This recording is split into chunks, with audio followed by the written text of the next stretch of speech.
Welcome back to my channel. আজকে আমি আপনাদের সাথে রাধা পল্লবী শেয়ার করে দেখাবো ঘরোয়া পদ্ধতিতে।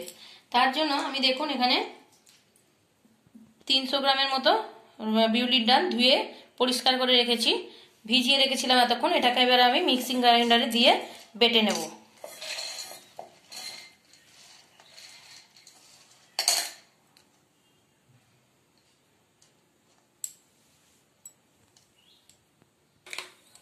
দেখুন বন্ধুরা, আমি মিক্সিং জারে বিউলির ডালটা নিয়ে নিলাম। এবারে আমি এর সঙ্গে পুর তৈরি করার জন্য একটু লবণ মিশিয়ে দিচ্ছি, হাফ টিস্পুন।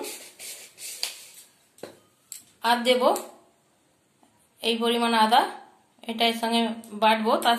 তার আগে আমি এটাকে একটুখানি ঘুরিয়ে নিই, তারপরে আদাটা বাটছি। আপনারা দেখতে থাকুন। দেখুন বন্ধুরা, আমার ডালটা বাটা হয়ে গেছে, আদা বাটা হয়ে গেছে। এবারে আমি পুরটা তৈরি করব। আমি প্রথমেই কড়াইতে অল্প করে সাদা তেল দিয়ে নিলাম।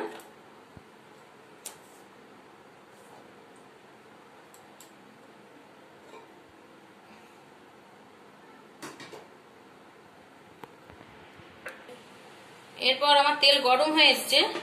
এবারে আমি দিয়ে দিচ্ছি হিংকে, আমি ভিজিয়ে রেখেছিলাম, সেই হিংটা আমি দিয়ে দিচ্ছি। একটু ভেজে নেবো এবারে। তারপর আদা দিয়ে দিচ্ছি, যেটা বেটে রেখেছিলাম। একটু নাড়াচাড়া করে নিয়ে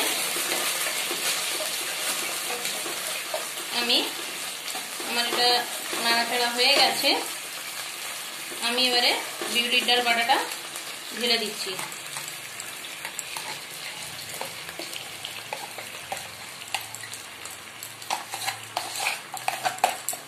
দেখুন এইভাবে আমি মিক্সিং জার থেকে ঢেলে দিচ্ছি।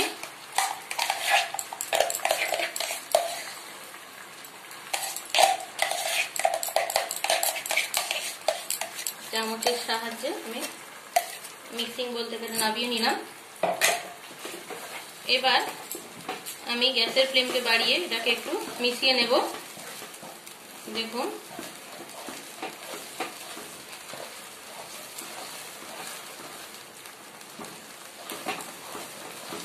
পুরটা বানানো খুবই সোজা।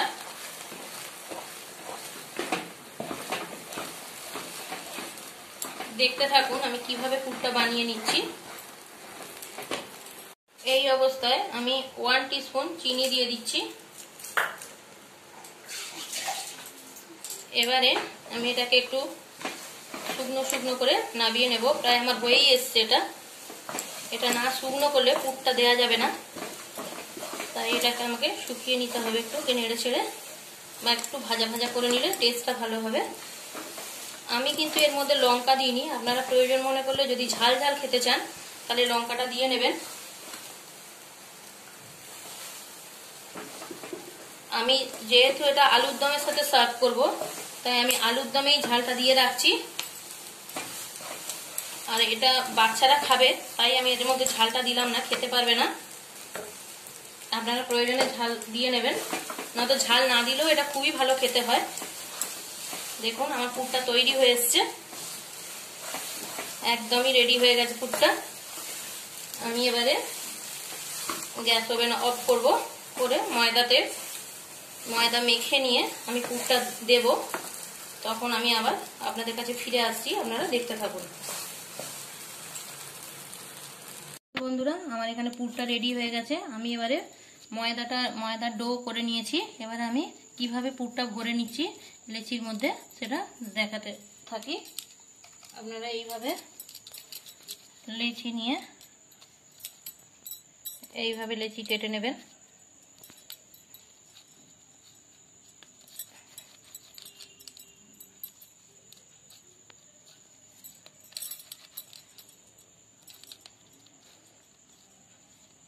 আমার লেচি কাটা হলো।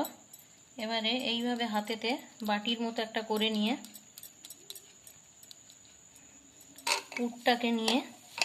পুরটা দেওয়ার সময় একটু হাতে প্রেস করে নেবেন। তাতে কি হবে, কোনো যদি ডেলা থেকে থাকে তাহলে সেটা অসুবিধা হবে না।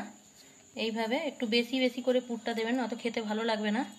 এইভাবে মুখটাকে চিপে যাতে পুরটা না বেরিয়ে যায় এইভাবে নিয়ে তারপরে একটা গোল্লা করে নেবেন। তারপরে হাতের সাহায্যে এইভাবে আমরা যেরকম লেচি করি সাধারণত রুটির সেইভাবে করে নেবেন।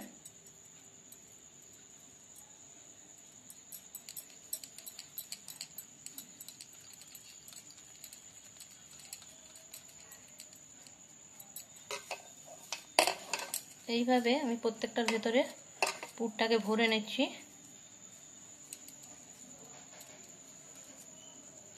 দেখুন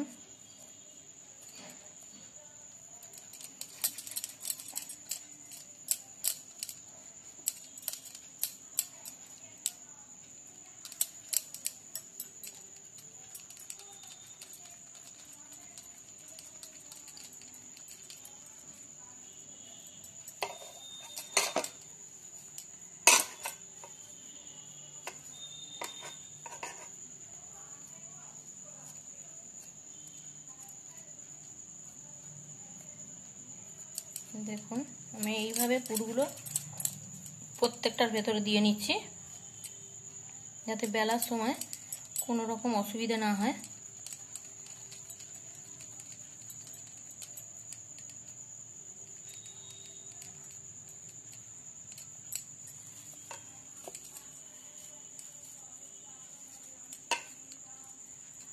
আমার পুরগুলো ভরা হয়ে এসছে।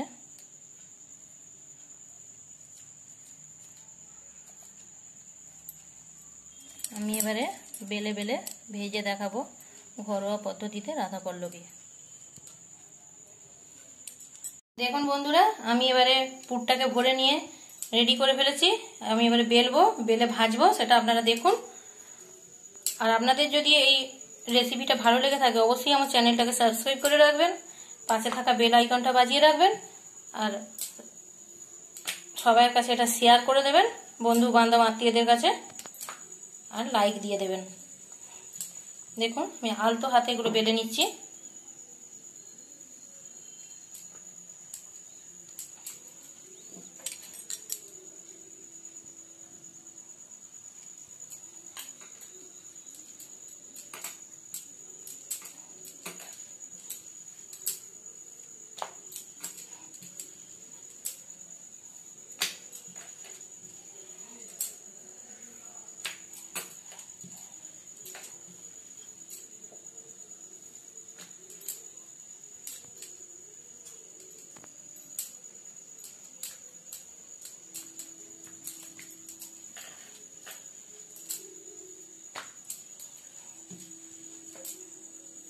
বেলার সময় একটু সতর্ক থাকবেন যাতে পুরটা বেরিয়ে না যায়, তাহলে কিন্তু জিনিসটা ভালো হবে না।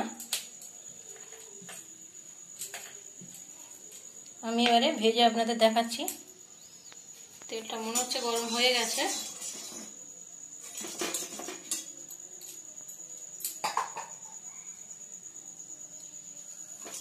তেল আমার গরম হয়ে গেছে, এবার আমি একটা একটা করে ভেজে আপনাদের দেখাচ্ছি। দেখুন ঘরোয়া পদ্ধতিতে কত সুন্দর রাধা পল্লবী হয়, খেতেও টেস্টি হয়।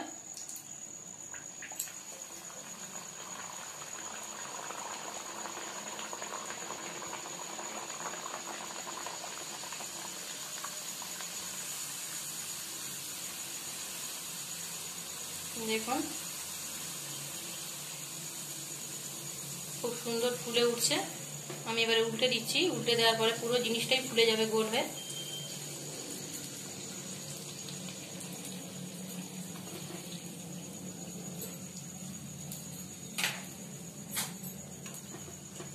আমার একটা ভাজা হয়ে গেছে।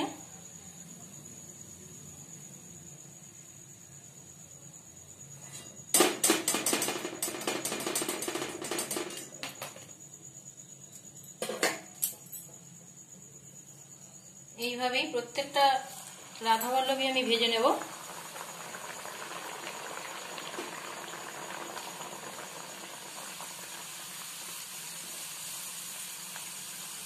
একটু চেপে দিলেই জিনিসটা ভালোভাবে ফুলে ওঠে, দেখতে পাচ্ছেন আপনারা।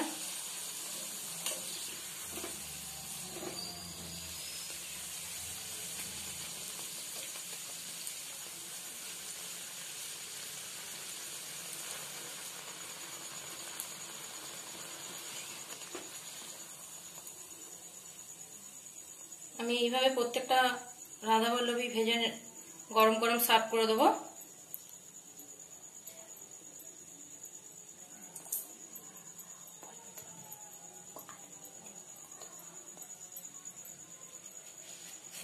আমি এবারে গরম গরম রাধাবল্লভী ভেজে নিয়েছি, এবারে এর সাথে আলুর দম দিয়ে সার্ভ করব। ধন্যবাদ।